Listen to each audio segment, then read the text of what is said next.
क्या उन्होंने जो सर्टिफिकेट प्रोफेसर लगने के लिए दिया था, क्या जो क्लासें ली थी उनकी एवज में कभी उनको कोई सैलरी या वेतन उस शिक्षण संस्थान की तरफ से दिया गया था? क्या मास्टर डिग्री करने से पहले मास्टर डिग्री के उसी सब्जेक्ट के विद्यार्थियों को पढ़ाने का अधिकार इस विषय के किसी भी कानून में है? अगर है तो राजवीर सिंह उसकी एक फोटोकॉपी जरूर उपलब्ध कराने का कष्ट करेगा। मेरा अगला सवाल है कि उन 2007 में कुरुक्षेत्र यूनिवर्सिटी में बतौर प्रोफेसर राजवीर सिंह को किन लोगों ने भर्ती किया था? सिलेक्शन व इंटरव्यू कमेटी में और स्क्रूटनी कमेटी में कौन लोग थे? उन लोगों की जांच होनी चाहिए। मेरा अगला सवाल है, क्या हरियाणा सरकार अपने कुलपति की जांच कराएगी? जिस तरीके के फर्जी डिग्रियों के फर्जी तरीके से डिग्रियां करने के फर्जी तरीके से नौकरियां हथियाने के आरोप एक जिम्मेवारी के साथ हमने लगाए हैं। हम उम्मीद करते हैं कि हरियाणा प्रदेश के मुख्यमंत्री बड़ी जिम्मेवारी के साथ सभी दस्तावेजों इनके उस प्रोफेसर लगने का जो प्रोसीजर था उसकी और किन लोगों ने जो प्रोफेसर लगाए थे उनकी जांच करेगी। मैं इसके साथ और एक जवाबदेही के साथ एक बात कहना चाहता हूँ कि जिस पारदर्शिता की बात हरियाणा सरकार आज कर रही है कि वो उच्च शिक्षा परिषद के माध्यम से या बोर्ड बनाकर विश्वविद्यालयों की फिर भर्तियां करेगी, तो उच्च शिक्षा परिषद में जो लोग बैठे हैं क्या उनका दामन साफ है? क्या उच्च शिक्षा परिषद में जो लोग बैठे हैं प्रोफेसर राजवीर सरीखे लोग जो है, जो बिना किसी योग्यता के बिना किसी गुणवत्ता के इतने अहम पदों पर आकर बैठ गए हैं, उनका सिलेक्शन भी उन लोगों ने किया है जो आज उच्च शिक्षा परिषद में बड़े पदों पर बैठे हैं? उसका खुलासा भी मैं जल्दी करूंगा। मेरे पास एक और दस्तावेज है जिनको राजवीर सिंह नकार नहीं सकते। आरटीआई से मांगा गया एक दस्तावेज मेरे पास है। मेरे जो सोर्स है जिन्होंने उपलब्ध कराया है उन्होंने कहा है कि ये हैंड राइटिंग और ये फॉर्म राजवीर सिंह के द्वारा ही भरा गया है। इसमें भी उन्होंने मास्टर इन मास कम्युनिकेशन 61.3% से सन 2000 में दिखा रखा है और पीएचडी कुरुक्षेत्र यूनिवर्सिटी से role of mass media in educating rural masses topic पर 1999 में उनकी पीएचडी की डिग्री अवार्ड हो रखी। इसी फॉर्म में उन्होंने मोर देन 12 इयर्स का पोस्ट ग्रेजुएशन का एक्सपीरियंस दिखा रखा है। ये 14/8/2007 को भरा गया फॉर्म है। इसके अनुसार भी 1995 से वो टीचिंग के लिए एलिजिबल थे, परंतु खुद उन्हें सन 2000 में मास्टर डिग्री की। इसके साथ साथ इसी फॉर्म में उन्होंने दिखा रखा है कि उन्होंने 1990 से लेकर सन 2000 तक बतौर डीपीआर हरियाणा सरकार के कर्मचारी के तौर पर 1990 से लेकर सन 2000 दिसंबर 2000 जुलाई 1990 से दिसंबर 2000 तक हरियाणा सरकार के कर्मचारी के स्थायी कर्मचारी के रूप में एक डीपीआरओ के तौर पर उन्होंने एक नौकरी कर रखी है, सैलरी ले रखी है।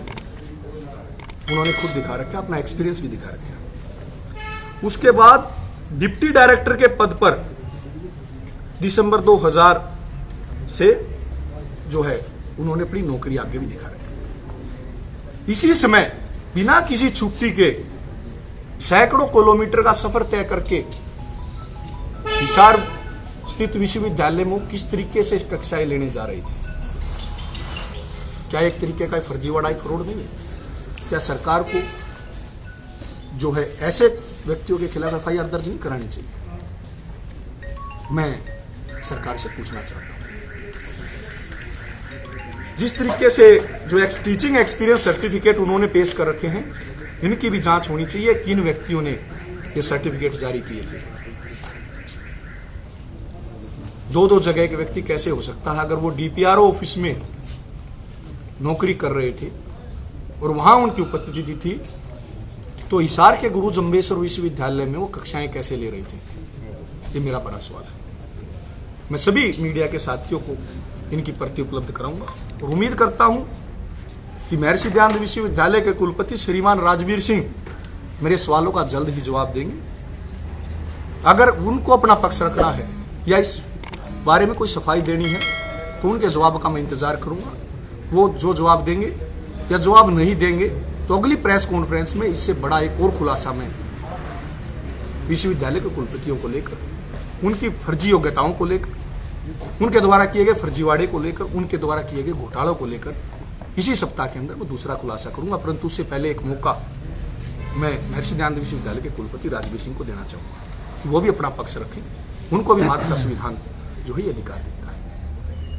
और दोबारा मैं ये बात कह देना चाहता हूँ इंडियन नेशनल स्टूडेंट्स ऑर्गेनाइजेशन के राष्ट्रीय अध्यक्ष होने के नाते कि अगर सरकार ने ऐसे लोगों के भरोसे शिक्षण संस्थाओं को सौंपा, ऐसे लोगों के भरोसे जो है भर्तियां सौंपी, या ऐसे लोगों के भरोसे जो है इस शिक्षा के मंदिरों को सौंपकर जो है उच्च शिक्षा को गिराने का प्रयास किया, या विश्वविद्यालयों की स्वायत्तता को खत्म करने का प्रयास किया, या स्वायत्तता पर डाका डालने का प्रयास किया, तो न केवल मैं, मेरे संगठन का एक एक पदाधिकारी, एक एक कार्यकर्ता और हरियाणा प्रदेश के हर शिक्षण संस्थान का एक एक विद्यार्थी सरकार की चूल्हे हिलाने से पीछे नहीं हटेगा। प्रदीप जी, आपकी सरकार में भागीदारी है तो आप लोगों को ऐसी क्या नौबत है कि प्रेस कॉन्फ्रेंस करके आपने इस तरह के आरोप लगाने पड़े? आप कार्रवाई क्यों नहीं करवाते? तो सरकार का हिस्सा है। प्रदीप देशवाल किसी चुने हुए प्रतिनिधि के तौर पर या सरकार में किसी भी जिम्मेवारी के पद पर नहीं है। और मैं दावे के साथ कहता हूं, अगर मैं किसी कोई चुना हुआ प्रतिनिधि होता या सरकार में किसी जिम्मेवार पद पर होता तो भी मैं इस तरह के लोगों को शिक्षण संस्थानों में बर्दाश्त नहीं करता। मैं इस जिम्मेवारी के साथ कहता हूं, मैं आपसे ही पूछना चाहता हूं, क्या ऐसे लोग शिक्षण संस्थानों में बैठने के लायक हैं जो फर्जी डिग्रियां लेकर, फर्जी तरीके से सिलेक्शन लेकर या फर्जी तरीके से बैकडोर एंट्री विश्वविद्यालयों में कर रहे हैं? तो सरकार की कार्यशैली पे भी तो आप सवाल उठा रहे हैं।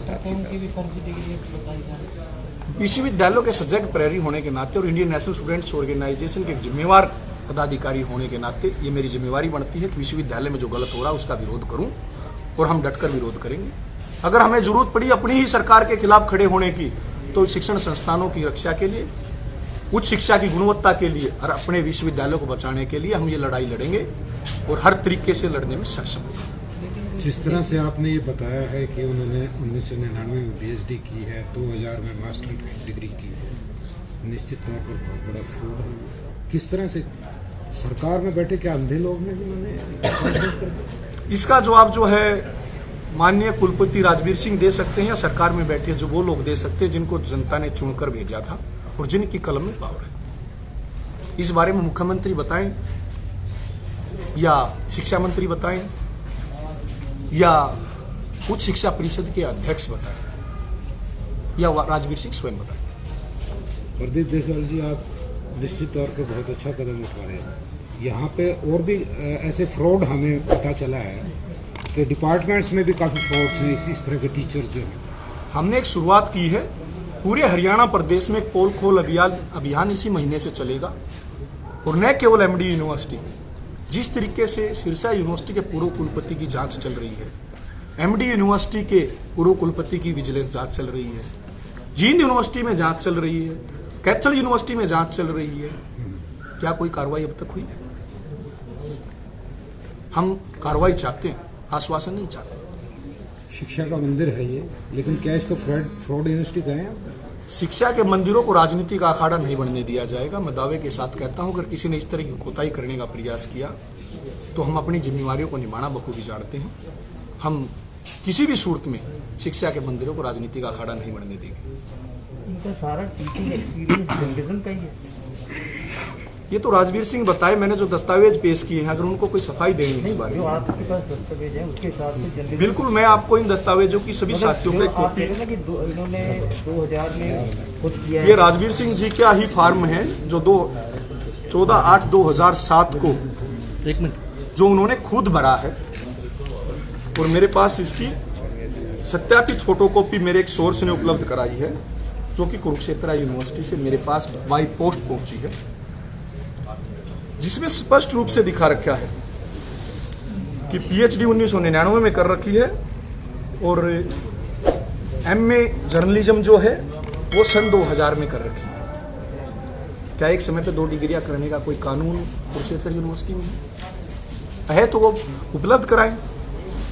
और मैं तो दावे के साथ कहता हूं सरकार का कोई भी प्रतिनिधि या कोई भी जिम्मेवार अधिकारी या स्वयं राजवीर सिंह किसी भी खुले मंच पर आकर इस मुद्दे पर बहस करें। PhD भी आपने कहा जर्नलिज्म के इशू किसी सब्जेक्ट पे ही की है। तो राजवीर सिंह जी बताएं, मेरे पास जो डिग्री है, राजवीर सिंह जी बताएं क्या मुझे मेरे सोर्स ने जो दस्तावेज उपलब्ध कराए हैं, अगर इनसे अलग उनके पास कोई दस्तावेज तो कोई पेश करें, और नहीं है तो इस बात को स्वीकार करें कि बड़ा फर्जीवाड़ा जो है करके कुलपतियों के पदों पर ये लोग। अगर ये बात सत्य है तो उनको तुरंत प्रभाव से पद छोड़ देना चाहिए। मेरे पास बाई पोस्ट जो है ये इनकी PhD की डिग्री की कॉपी भी पहुंची है, जो स्पष्ट रूप से ये दर्शाती है कि 1999 में इनकी PhD अवार्ड हो रखी है। और न केवल ये हैं, जो मैंने जो स्वयं RTI लगाई है उनमें 20 तरह के कई दस्तावेज मेरे पास हैं, उनको लेकर भी मैं जल्द ही बड़ा खुलासा करूँगा। मैं चाहता हूँ कि मुख्यमंत्री महोदय इस मामले में पारदर्शिता दिखाते हुए और सुशासन का एक उदाहरण पेश करते हुए तुरंत प्रभाव से MDU के कुलपति पद से जो है राजवीर सिंह को हटाएं और इनके खिलाफ FIR दर्ज करें।